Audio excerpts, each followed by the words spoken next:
Welcome back, dear viewers. You're still watching The Breakfast Show live on Nile TV International. It's now time for our first topic of discussion for today, and we're going to be talking about the Egyptian educational methods of learning and all the contemporary ones, and also versus the traditional methods of learning, and also this as Egypt embraces for the reopening of schools, also, of course, amid the COVID-19 pandemic. And to shed more light on this topic, we're most delighted to be joined here in the studio by Dr. Ramadan Azzawi, and he's an assistant professor of English literature and the director of the Public Service Center for the Suez Canal University. A very good morning, doctor, and thank you so much for joining us. Good morning, sir. Thank you so much for inviting me for this nice program, and from the name itself, Breakfast Show.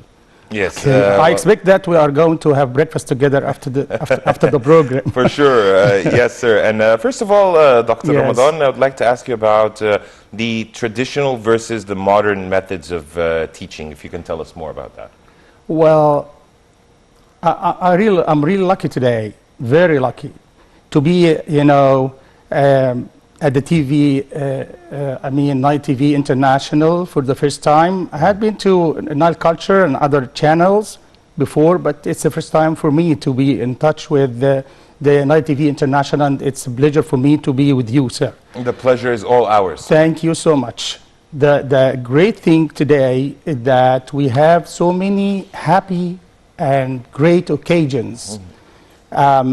So it's really advantageous to, congratulate the Egyptian people and the Egyptian army under the leadership of President Sisi, of course, nowadays, for the great victory of October, the 6th of October, and the celebration, or the 47th anniversary of October victory. This is number one.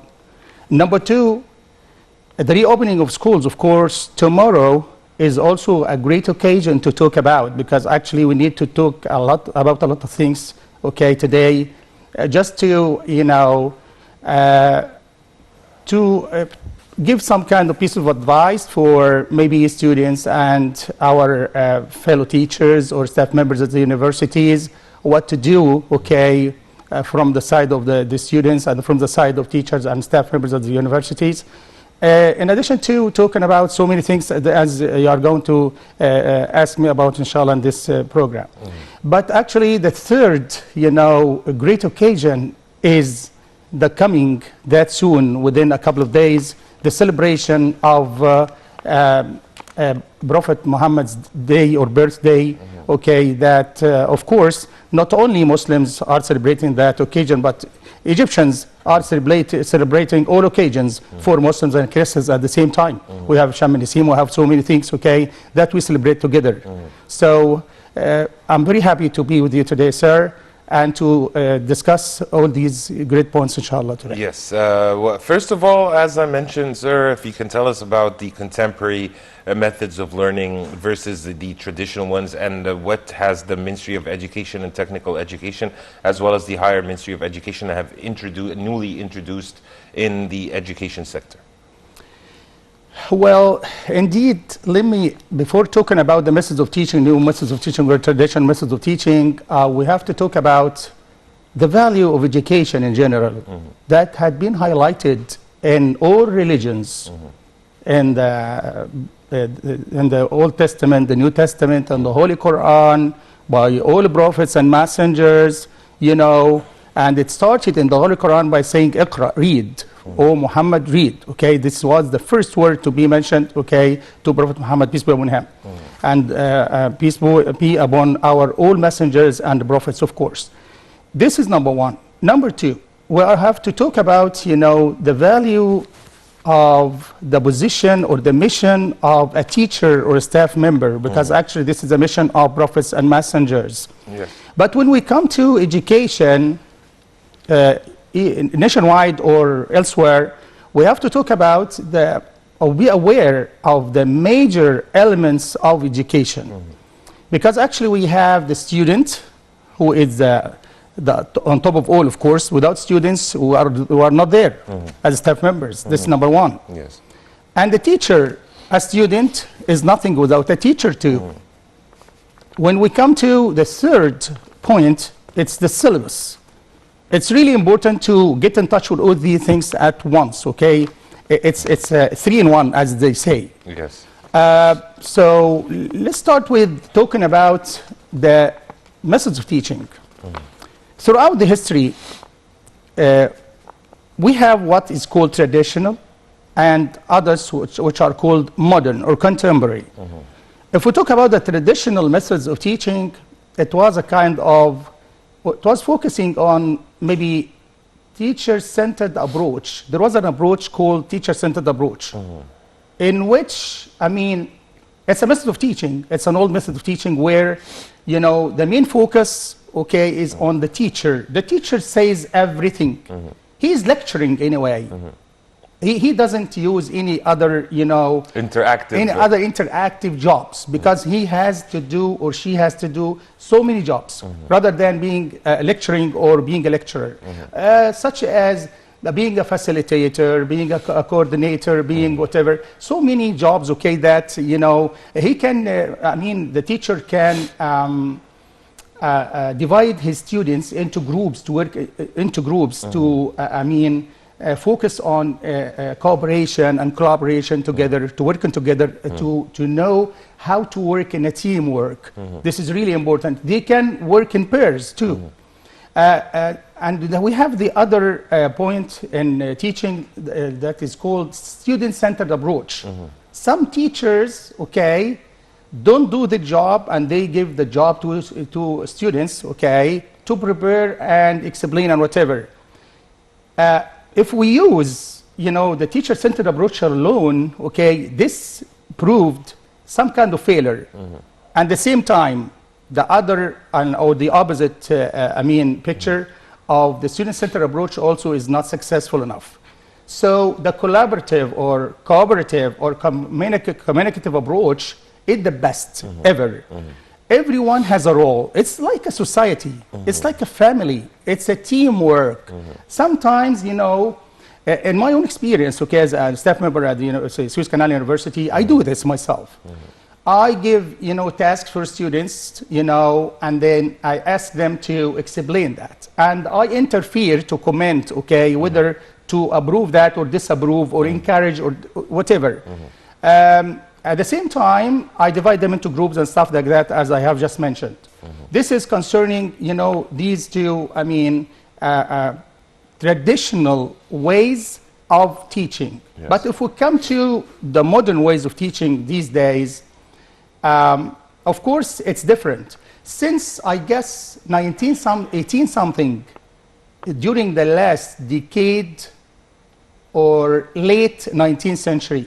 What really happened is that distant education started during that time, but it was different from, I mean, e-learning or, I mean, you know, online teaching or stuff like that.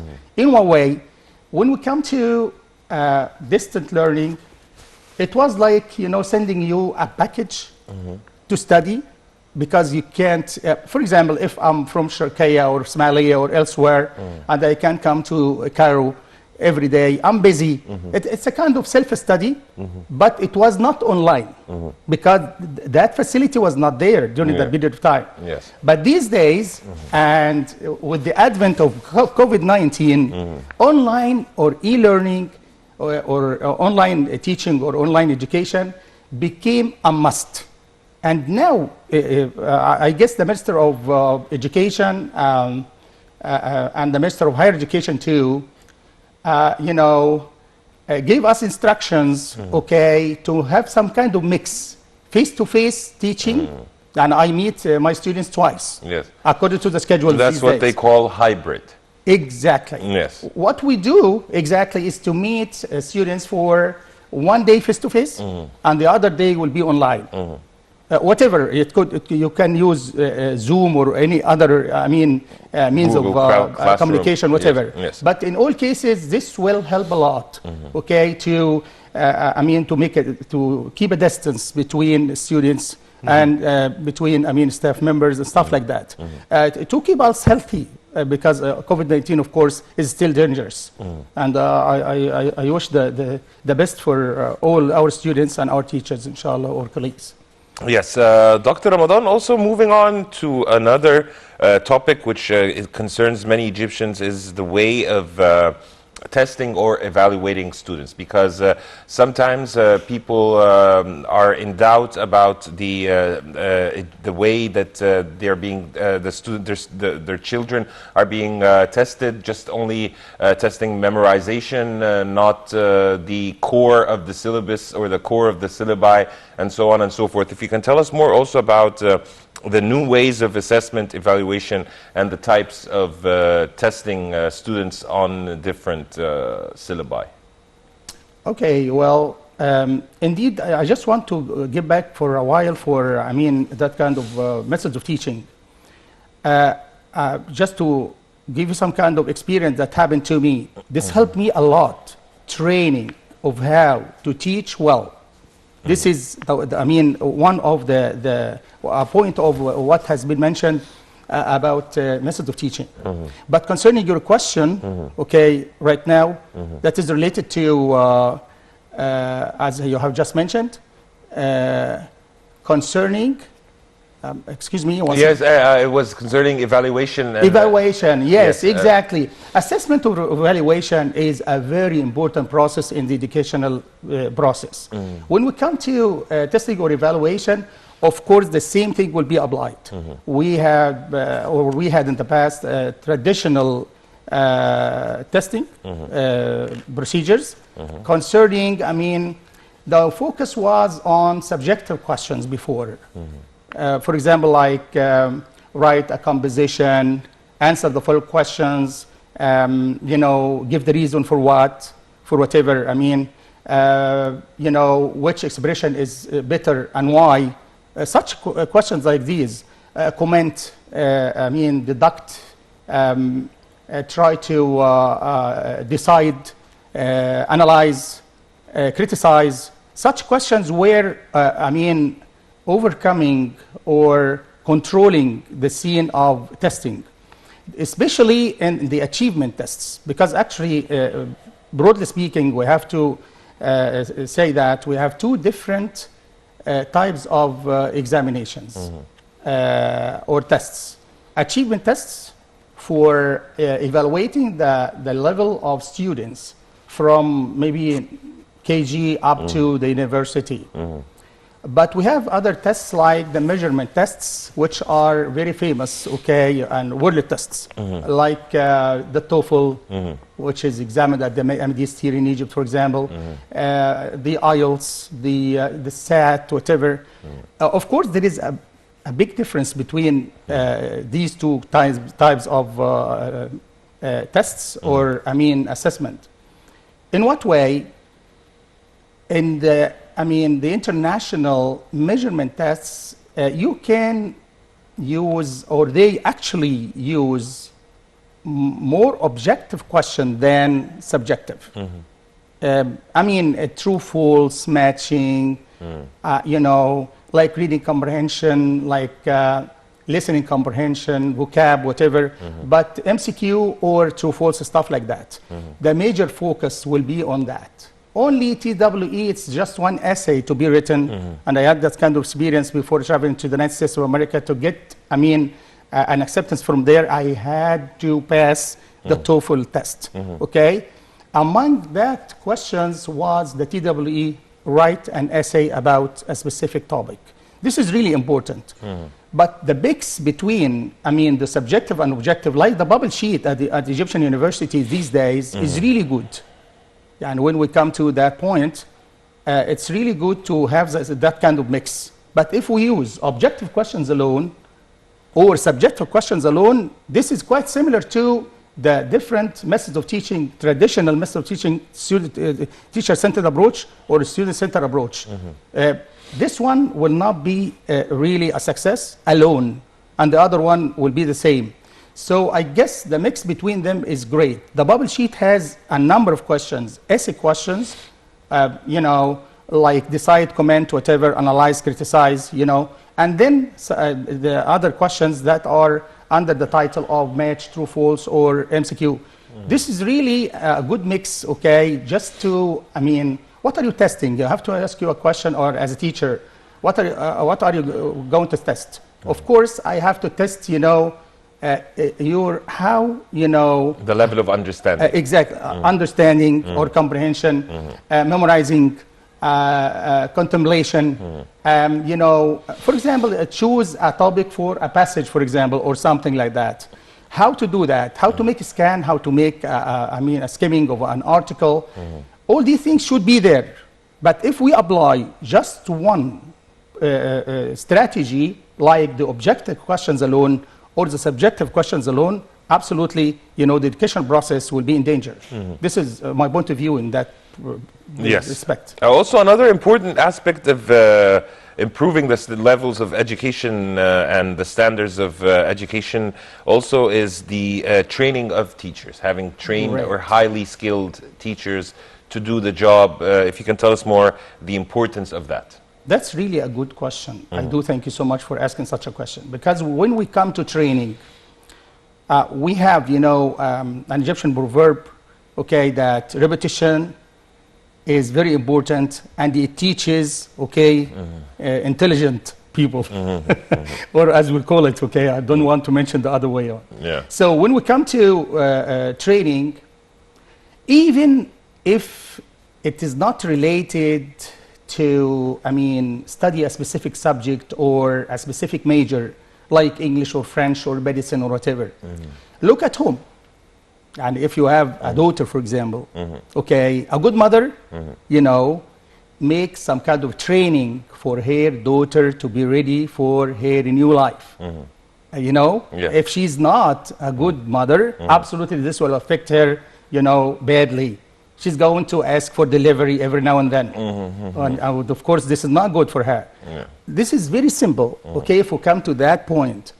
But training in education in particular, some people or some students are careless to get trained, you know, as an undergrad students, you know.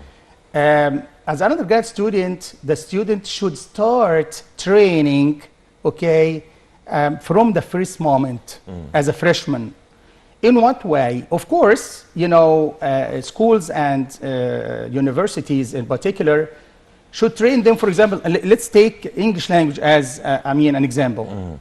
A student who studies the major of English without getting in touch with the lab, the language laboratory, absolutely he is a failure, because this will affect his accent badly, he will affect his pronunciation, his fluency, his accuracy, everything. He will be damaged, okay? And he will lose his confidence, self-confidence, absolutely. He will not be a success at all.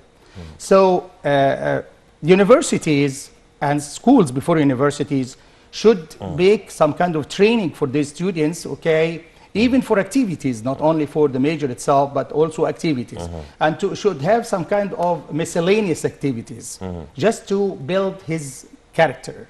This is really important. And by the way, when we come to this point at the university, not only as an undergrad student, but after graduation, he should try, or she should try, the student, I mean, to get trained, you know, in all related fields to his major, because this will help him a lot to get a good job, a prestigious job, or to be ready, okay, or well prepared for the new job. Exactly. In fact, what I want to say right now, from my own experience, as in 2000, I guess, 2002, 2003, I'd been elected as the president of the Parents' Council at Abu Kabir, Sharqiya, and it was prestigious for me indeed. And I was, I mean, assistant lecturer that, no, really, assistant professor at the Faculty of Al Salmania University that time.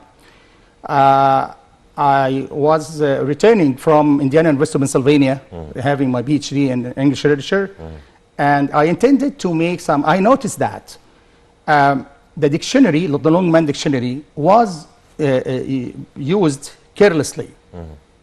Carelessly. They were not, I mean, careful about using that. either, the teachers or the students. It was not working. So I made, or I tailored a program called Professional Enhancement Program for English Teachers, Sharqiya-wide. And, I made a teamwork to get done with, teaching them or training them on new methods or modern methods of teaching, on ethics of teaching. This is really important, by the way. In addition to, how to use that dictionary effectively, and it was a successful experience indeed. This was one of the activities that I did. But as a director of the Community Service Center at Suez Canal University, I had a lot of things to do about that. I have, a long list of programs to, make training for students and graduates at the same time, for their future to be, wonderful and fruitful. Yes. So, very important topic, sir, and of course we're going to be talking more about that hopefully in future episodes. We really appreciate your insight, Dr. Ramadan Azzawi, Assistant Professor of English Literature and the Director of the Public Service Center, Suez Canal University. Thank you so much for being with us, and thank you so much for being with us on The Breakfast Show. thank you so much, sir, and inshallah, hopefully we are going to meet again in other programs.